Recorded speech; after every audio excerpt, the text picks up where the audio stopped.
বন্ধুরা, আজকের আমার ভিডিওর বিষয়বস্তু হলো গোলাপ গাছের পরিচর্যা। আবহাওয়ার তারতম্যের কারণে গোলাপ গাছে এই সময় বিভিন্ন ধরনের সমস্যা কিন্তু শুরু হয়েছে। গোলাপ গাছ প্রতিস্থাপন করার পর কিছুতেই গাছের ভালো গ্রোথ হচ্ছে না। যদিও বা 2-4টে গাছে নতুন নতুন শাখা আসছে, সেই শাখাগুলো হঠাৎ করেই পুড়ে যাচ্ছে। গাছের পাতায় ফাঙ্গাস লেগে যাচ্ছে।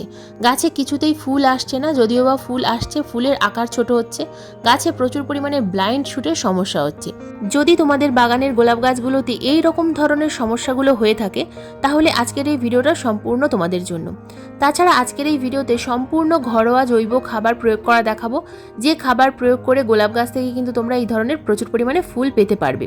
তো আজকের এই ভিডিওটা তাই সম্পূর্ণ মনোযোগ দিয়ে দেখার অনুরোধ রইল। একটু স্কিপ করে দেখো না বন্ধুরা, স্কিপ করে দেখলে অনেক কিছুই মিস করে ফেলবে। নমস্কার, আমি লাবণী, আমার বাগানে তোমাদের সবাইকে জানাই স্বাগত। গোলাপ আমাদের বাগানের একটি পার্মানেন্ট ফুলের গাছ। অত্যন্ত সেন্সিটিভ একটি গাছ হলো এই গোলাপ। অন্যান্য যে কোনো গাছের থেকে খুব বেশি সেন্সিটিভ, অর্থাৎ এই গাছে যদি একটু সামান্য পরিচর্যা ভুল হয়, গাছে কিন্তু বিভিন্ন ধরনের সমস্যা আসতে পারে। তো এই গাছের পরিচর্যার জন্য প্রথমেই বলবো কয়েকটা টিপস, যে টিপসগুলো ফলো করলে তবেই তোমাদের বাগানে প্রচুর পরিমাণে গোলাপ কিন্তু ফোটাতে পারবে। গোলাপ গাছ প্রতিস্থাপন করার পর অন্তত এক সপ্তাহের জন্য গাছকে ছায়া জায়গায় রাখবে।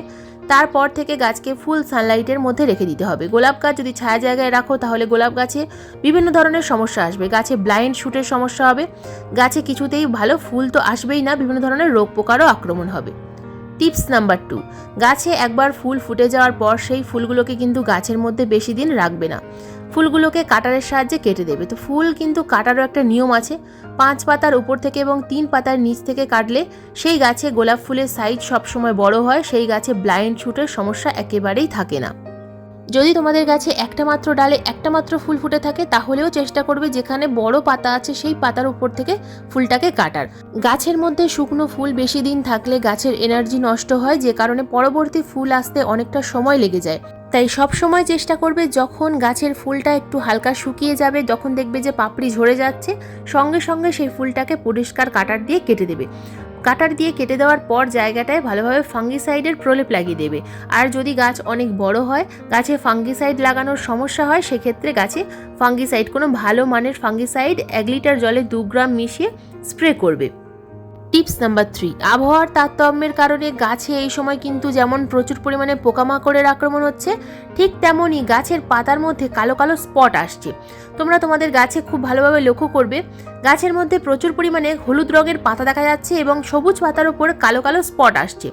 আর সেই পাতাগুলো গাছের গোড়ায় পড়ে গাছের গোড়াটা নোংরা হচ্ছে এবং যার ফলে গাছের গোড়ায় ফাঙ্গাস অ্যাটাক হচ্ছে।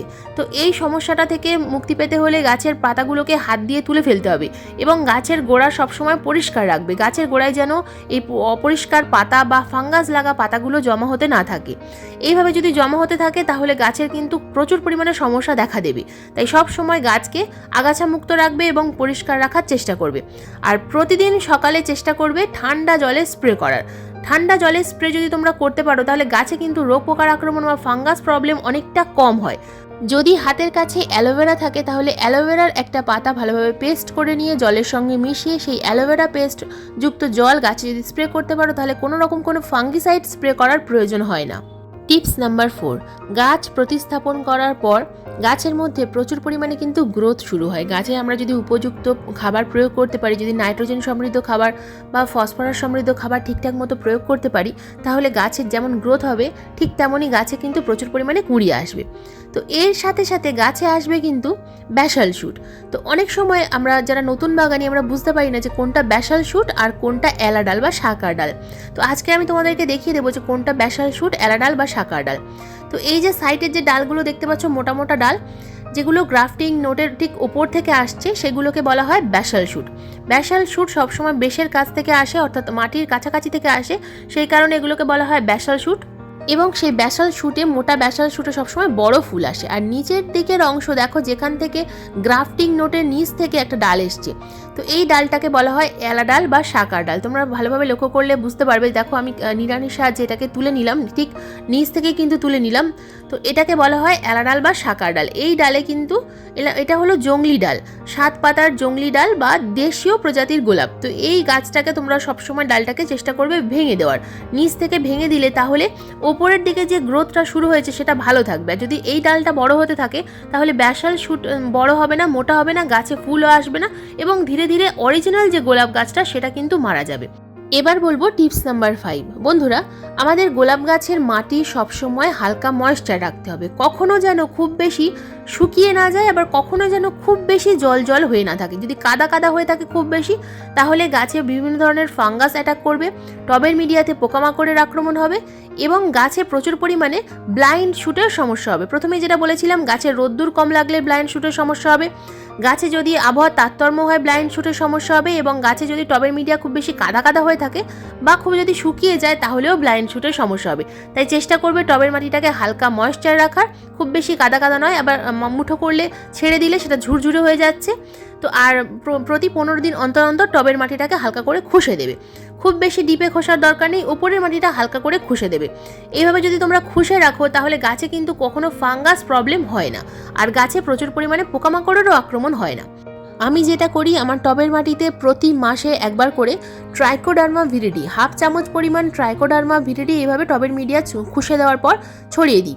তো এই ট্রাইকোডার্মা ভিরিডি মাসে অন্তত একবার করে দিলে টবের মাটিতে কোনো ফাঙ্গাস প্রবলেম হয় না, গাছের শিকড়ে ফাঙ্গাস হয় না এবং গাছটা সুস্থ থাকে।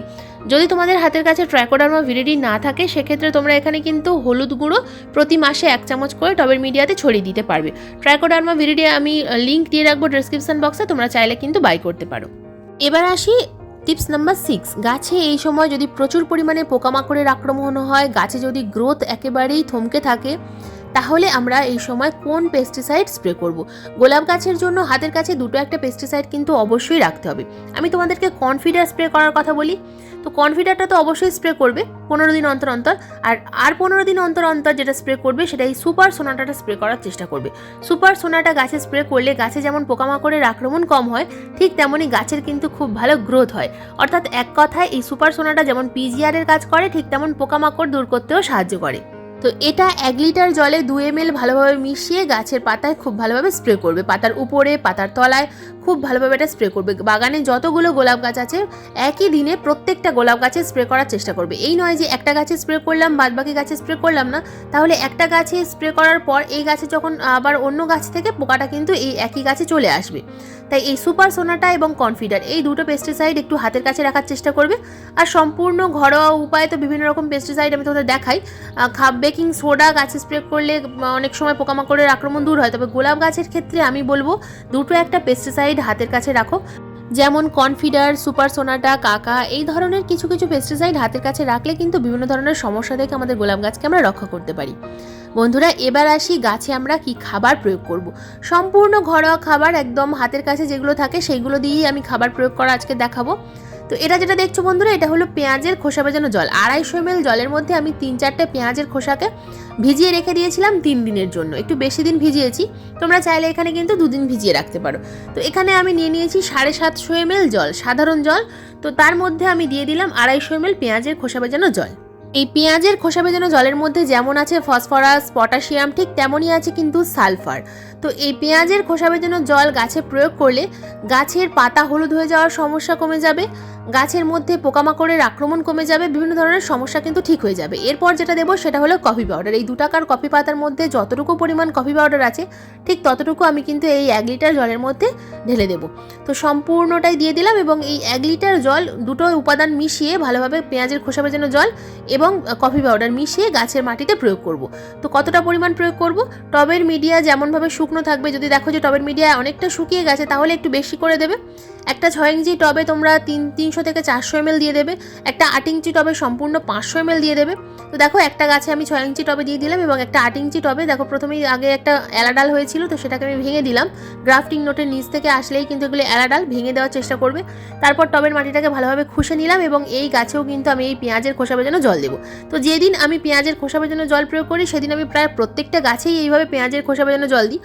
তো প্রথম সপ্তাহে যদি তোমরা পেঁয়াজের খোসা ভেজানো জল দাও, পরের সপ্তাহে তোমরা কলার খোসা ভেজানো জল দিতে পারবে, অথবা পেঁয়াজের খোসা কলার খোসা দুটো একসাথে ভিজিয়ে সেই জলটাও গাছে প্রয়োগ করতে পারবে। তো প্রতি সপ্তাহে বিভিন্ন ধরনের খাবার গাছে প্রয়োগ করবে।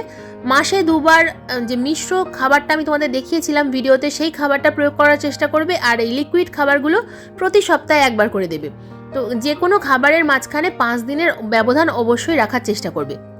মিশ্র খাবার প্রয়োগ করার ঠিক 10 দিন পর লিকুইড খাবার দেবে, আবার লিকুইড খাবার প্রয়োগ করার ঠিক 5 দিন পর মিশ্র খাবার দেবে। তো এইভাবে তোমরা যদি একটা টাইম মেনটেন করতে পারো, গোলাপ গাছের জন্য কিন্তু খুব ভালো রেজাল্ট দেয়। কারণ গোলাপ গাছ ভীষণ ফুডি গাছ, তো এই গাছে যদি আমরা ঠিক সময় মতো খাবার, পেস্টিসাইড এগুলো প্রয়োগ না করতে পারি, গাছে প্রচুর পরিমাণে সমস্যা আসবে। তো বন্ধুরা, এই ছিল আমার জানুয়ারি মাসের শেষের গোলাপ গাছের পরিচর্যার ভিডিওর বিষয়বস্তু। আজকের এই ভিডিওটা তোমাদের কেমন লাগলো অবশ্যই কমেন্ট করে জানাবে। যদি কোনো রকম কোনো প্রশ্ন থাকে অবশ্যই কমেন্ট বক্সে কমেন্ট করবে, আমি যথাযথ উত্তর দেওয়ার চেষ্টা করব। আজকের এই ভিডিওটা যদি তোমাদের ভালো লেগে থাকে তো প্লিজ একটা লাইক করো, শেয়ার করো, হাইপ করো। চ্যানেলে নতুন বন্ধু হয়ে থাকলে চ্যানেলটাকে সাবস্ক্রাইব করে পাশের বেল আইকনটা প্রেস করে দিও এরকম নিত্য নতুন বাগান সংক্রান্ত ভিডিও দেখার জন্য। কারণ এইরকম নিত্য নতুন বাগান সংক্রান্ত ভিডিও আমি প্রতিদিন ঠিক সন্ধ্যা 6টার সময় আপলোড করি। ভিডিও আপলোড করার সঙ্গে সঙ্গে যখনই ভিডিও লাইভ হবে তোমাদের মোবাইল স্ক্রিনে, কম্পিউটার স্ক্রিনে অথবা টিভি স্ক্রিনে ভিডিও নোটিফিকেশন পৌঁছে যাবে। তো আজকের এই ভিডিওটা সম্পূর্ণ মনোযোগ দিয়ে দেখার জন্য তোমাদের সবাইকে জানাই অসংখ্য অসংখ্য ধন্যবাদ।